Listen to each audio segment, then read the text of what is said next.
Bonjour les gars, bienvenue dans cette nouvelle série.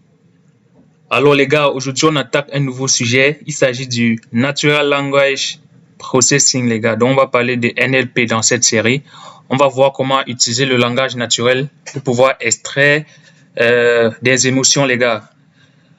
Donc dans cette série, on va utiliser notamment un dataset que j'ai téléchargé sur Kaggle qui contient des commentaires et devant chaque commentaire, on a de l'émotion associée. Ça peut être la joie, l'amour, ça peut être également la tristesse. Donc, toutes les émotions que les clients peuvent dégager dans un commentaire, les gars. Donc, on va voir comment utiliser donc les commentaires des clients et classifier ces commentaires en émotions, les gars.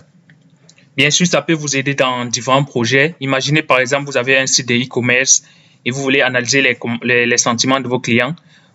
Je ne sais pas, vous offrez un service et vous voulez analyser les commentaires que vos clients ont, que vous avez reçus de vos clients. Donc, sans plus tarder, je vous montre déjà à quoi ressemble le jeu de données.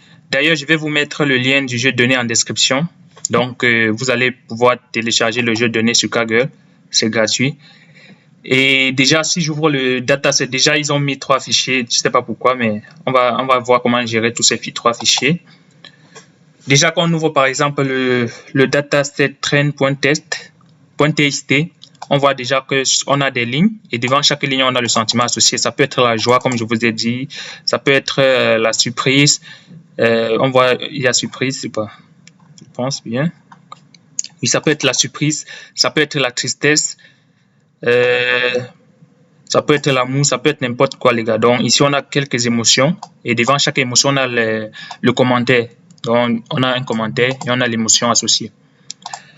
Déjà, sans plus tarder, on va déjà voir comment on peut explorer ce dataset, c'est-à-dire, parce que pour l'instant, vous voyez, c'est un fichier test, on ne peut pas faire grand-chose avec un fichier test. On va voir comment le mettre sous forme d'un tableau, c'est-à-dire un tableau avec double entrée, avec une entrée pour l'entrée pour le test et l'entrée pour le label. Donc, sans plus tarder, j'ai déjà créé ce fichier notebook de mon côté. N'hésitez pas à créer ça de votre côté également. Et je me suis connecté à mon environnement de développement ici aussi. Donc, ça va. Déjà, les librairies, donc, j'aurais besoin de Pandas pour charger mon data, pour charger les fichiers. Ou bien pour mettre les fichiers sous forme de tabulaire.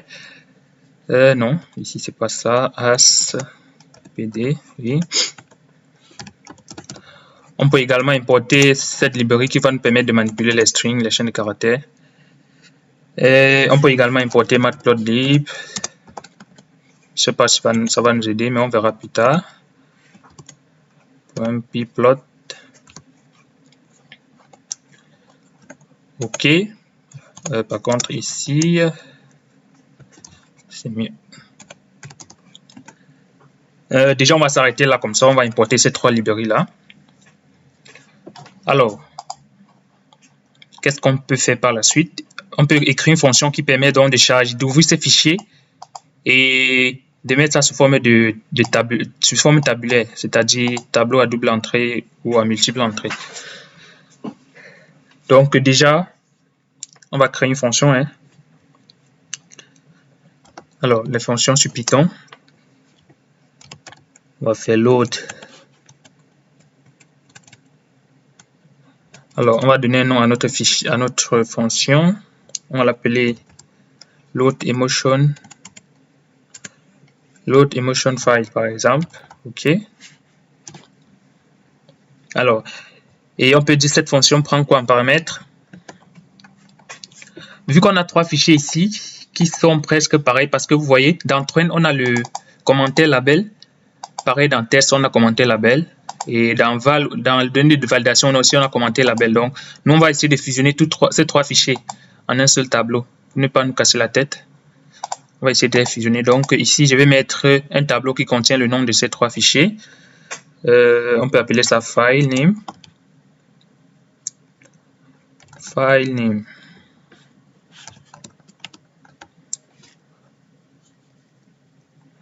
OK. File name. Alors, on va créer une liste ici qui contiendra la liste des commentaires et une liste qui contiendra les labels. OK. Maintenant, on va parcourir tous les noms des fichiers là et on va les stocker ici à l'intérieur. Donc, on peut faire une boucle for ici. On va faire for file in file name. OK. Ah non, in file name.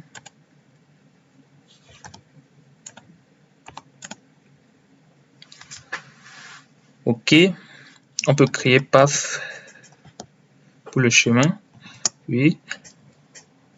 Alors, nos données se trouvent dans data NLP, oui, slash plus file name, ou bien plus file, oui. Alors, on ajoute l'extension, plus l'extension .text. Voilà. Là, on aura accès à ces fichiers-là. Maintenant, qu'est-ce qu'on peut faire? On peut ouvrir le fichier, donc avec with open. With opened. Il a besoin de path. On ouvre en mode de lecture, read. Et c'est encoding UTF-8. UTF-8. OK, as file. OK, là on est bon. Alors, donc là, on ouvre un fichier. Qu'est-ce qu'il y a dans ce fichier? Là, par exemple, on ouvre ce premier fichier. On voit bien que on a une ligne, on a des lignes qui contiennent le commentaire et l'émotion associée. D'accord? Donc, on va faire pour chaque ligne. On peut par exemple faire line. Bon, on va directement faire for pour chaque line. For line in file. Ou bien in f, comme ça. OK. Alors, on peut peut-être faire ça aussi. Line equal to line point strip. OK. Bon, je pense que ça n'a pas beaucoup d'importance, mais on peut quand même le faire, vu qu'on veut les trucs propres.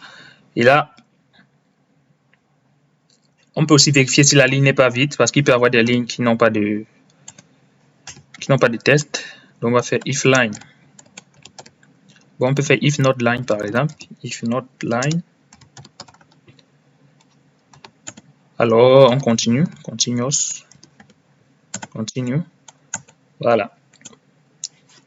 Là, maintenant, on peut commencer notre traitement. Qu'est-ce qu'on voit déjà? On voit que chaque ligne est constituée du commentaire et de l'émotion associée, séparée par un virgule. Séparée par un point virgule, d'accord? Déjà, on peut vérifier d'abord si point virgule se trouve dans cette ligne.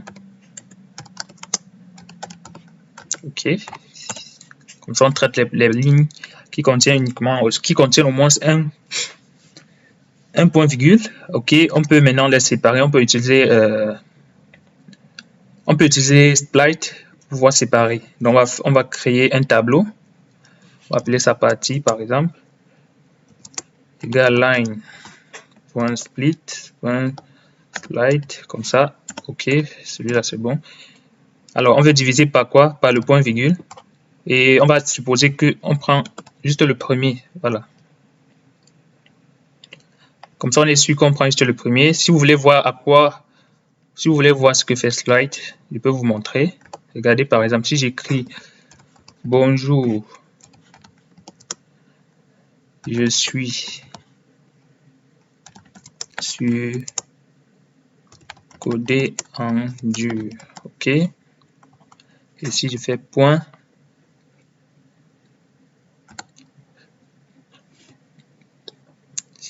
split, donc comme ça.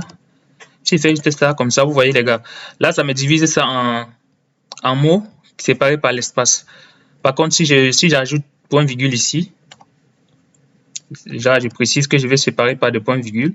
Par contre, je mets un point virgule ici aléatoire, point virgule aléatoire, et que j'exécute. Vous voyez, là ça m'a séparé mon test en 3, en utilisant bien sûr les points virgules que j'ai précisés. Aussi, vous voyez que dans notre cas, on veut juste le premier point virgule parce que notre test, bon, c'est vrai que ici il n'y a qu'un seul point virgule si on regarde globalement, mais il peut y avoir des cas où sur une ligne il y a des points virgules de plus, je sais pas. Par contre, il faudra donc traiter ce cas-là. Mais je pense que dans ce jeu de données, c'est déjà assez propre. On n'a pas besoin de faire quoi que ce soit. Et je voulais juste vous montrer à quoi sert le paramètre 1 ici. Vous voyez, si je mets 1 ici, ça ne sépare pas juste en disant le premier. Ça ne sépare pas juste. Que dire? Ça sépare mon test juste en disant le premier point virgule. Par contre, là, ça ne m'utilise pas juste le premier. Voilà, on dirait que ça utilise plutôt le dernier en fait. Voilà, ça utilise le dernier. Vous voyez. Attendez, par contre, si je fais ça, ok. Voilà, vous voyez bien que ça utilise plutôt le dernier. Voilà, ça sépare plutôt en utilisant celui qui se trouve à la fin. Voilà, et justement, c'est ce qu'on veut. Parce qu'on veut que ça utilise le dernier point virgule qui sépare notre test avec le label. Oui, moi je me disais ça utilise le premier, mais par contre, c'est le dernier, les gars. Donc, vous voyez, ça utilise le dernier point virgule qu'il y a dans le test pour séparer.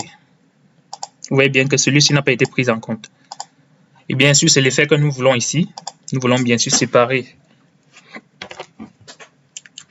nos données en label qui est l'émotion et test qui est le commentaire. Une fois séparé, qu'est-ce qu'on peut faire? Alors, qu'est-ce qu'on peut faire une fois séparé? On peut d'abord même vérifier si effectivement c'est bien séparé. On peut faire if par exemple len. Vous voyez que si la longueur c'est 2, ça veut dire que ça c'est bien séparé. Oui. Alors égal à 2. Ok, ça veut dire qu'on a bien une bonne séparation. On peut continuer notre traitement. Déjà dans test, on peut faire test.append. Dans test, on ajoute le premier élément qui représente le test ou bien le commentaire, et le second élément qui représente le label. Donc le second élément c'est path crochet 0, non 1 plutôt. Voilà, là on est tranquille et c'est tout, hein. On n'a pas besoin de tourner de midi à 14h. On peut faire return. Maintenant on va retourner ça sous forme de data frame. Donc pd.dataframe. Ok. Alors pour créer un data frame, c'est un dictionnaire, oui. Alors ici on met la clé, on va mettre texte, et au texte on associe notre texte, ok, et on va appeler ça label, et au label on associe les labels. Je pense que tout est bien. Là on aura, au lieu d'avoir un test brut comme ça, on aura maintenant des tableaux Excel ou peut-être sous forme tablée en fait. Donc là ça marche, ça nous arrange. On exécute ce petit bout de code. Ok, tout marche. On peut appeler notre fonction. Alors pour ça, on va par exemple faire all. On peut par exemple faire alors on va faire data égale load emotional file. Alors on a dit on passe la liste de nos fichiers. Ok. J'ai besoin de quoi? On a texte. Ok. Après on a train. Et enfin on a val. D'accord. Donc tout est censé marcher. On exécute ça. Ok. Pas d'erreur, tout marche bien.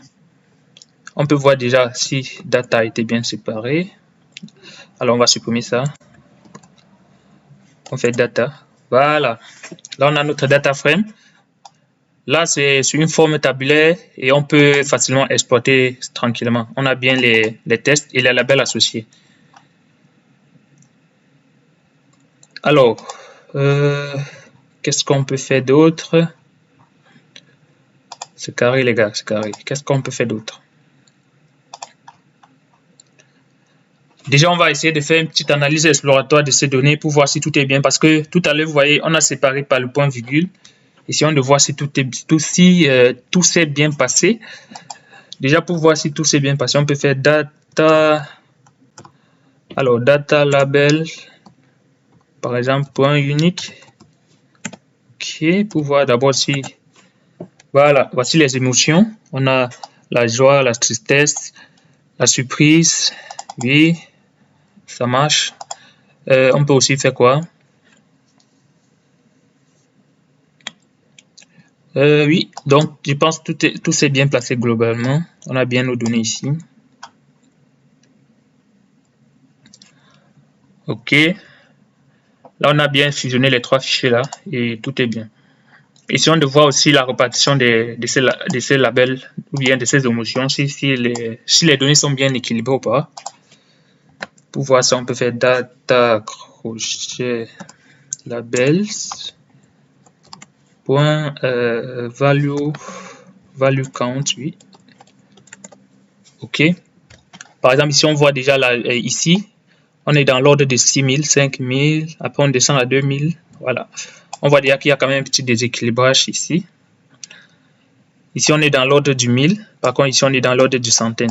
Donc, et même d'ailleurs, on peut dire les deux premiers là sont quand même très élevés, par contre, les autres sont un peu plus basses.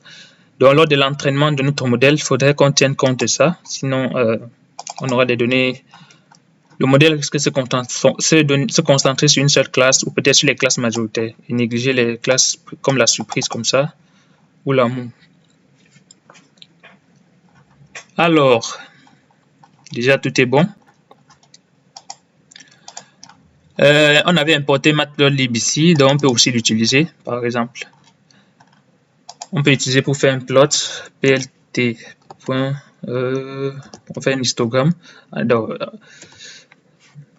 faisons l'histogramme de ça, des labels pour voir. OK. Alors, qu'est-ce qui s'est passé?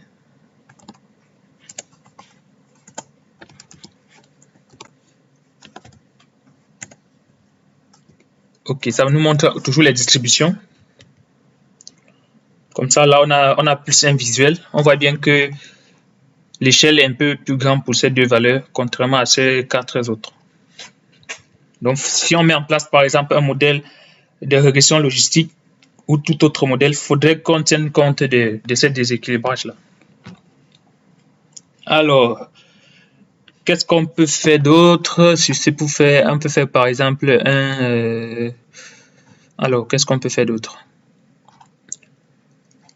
On peut voir le shape aussi, on peut voir la dimension de nos données, data.shape. OK. On a quand même 20 000 lignes. Oui, 20 000 lignes, c'est pas mal. On a assez de données, quoi. Et qu'est-ce qu'on peut faire d'autre? Parce que là, vraiment, on veut faire l'analyse exploratoire. Hein. On veut juste explorer nos données. En tout cas, je pense qu'on est bon. On peut faire une seconde fonction, par exemple, pour pouvoir nettoyer les tests qui sont ici, parce qu'on n'est pas sûr qu'il n'y a pas de ponctuation et tout ici. Donc, faisons une petite fonction vraiment qui... aussi, on peut aussi avoir des majuscules et minuscules mélangés. Donc, faisons une fonction qui normalise tout ça. Alors, faisons une fonction def. Appelons cette fonction clean data, par exemple. Clean data. OK, clean data, il prend un texte. Supposons qu'il prend juste un texte en paramètre. Déjà, il passe le texte tout en minuscule. Text.lower. OK. Dès qu'il passe le texte en minuscule, alors on va utiliser la librairie qu'on a appelée ici pour pouvoir, par exemple, pour pouvoir chercher s'il n'y a pas des expressions, parce qu'il y a des expressions régulières qui permettent de localiser les caractères spéciaux, comme des points-virgules, comme des points d'interrogation et tout. Donc, on va essayer de supprimer ces éléments-là. Donc, on va supprimer. On va faire texte. Et même comme a priori, ici, on voit déjà, par exemple, ici, que franchement, apparemment, il n'y en a pas de ponctuation, mais faisons-le quand même pour être sûr. Alors, c'est re.sup. OK, sup. Alors, on remplace. Il y a une expression régulière pour récupérer les ponctuations ou les caractères spéciaux. Alors c'est quoi cette expression? Je vais regarder, je vais regarder de mon côté l'expression. Oui, alors c'est bien ça, c'est comme cela. Non, non, non, c'est pas ça. C'est ça. Après, on a slash. Non, on a anti-slash. Voilà. W anti-slash S. OK. Du coup, on remplace ça par un caractère vide dans notre test. OK. Et on peut retourner notre test. Comme ça, on est sûr qu'on a une dataset propre, les gars. Si vous avez d'autres manipulations de votre côté que vous souhaitez faire, n'hésitez pas. Qu'est-ce qu'on peut faire d'autre? Vous pouvez décider de supprimer des choses. Hein, si vous voyez qu'il y a des trucs qui ne vont pas nous servir dans la classification de ces sentiments, vous pouvez les supprimer. Je pense qu'a priori, si on supprime déjà les caractères spéciaux, on met tout en minuscule, tout est bon.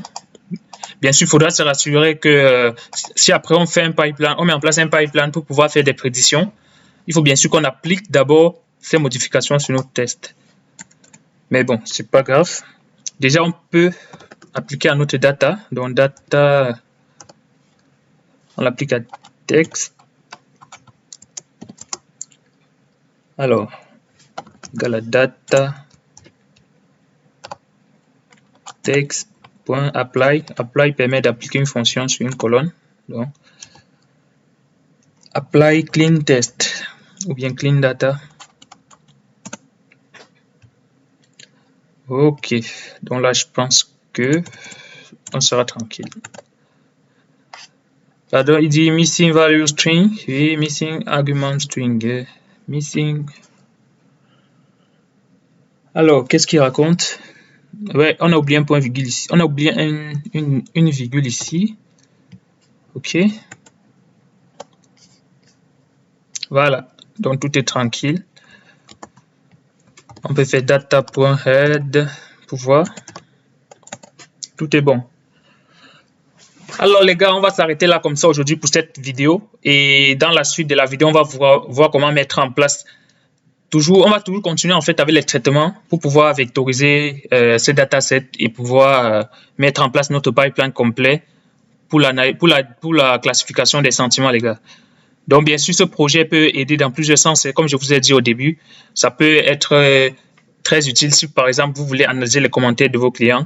Si vous voulez analyser les commentaires sur un sujet que vous avez posté, vous voyez, imaginez vous avez fait un post sur un réseau social et que vous voulez analyser les retours et que vous avez reçu plusieurs commentaires et que vous souhaitez analyser, vous voyez, vous pouvez mettre en place un modèle comme ça qui analyse ces commentaires.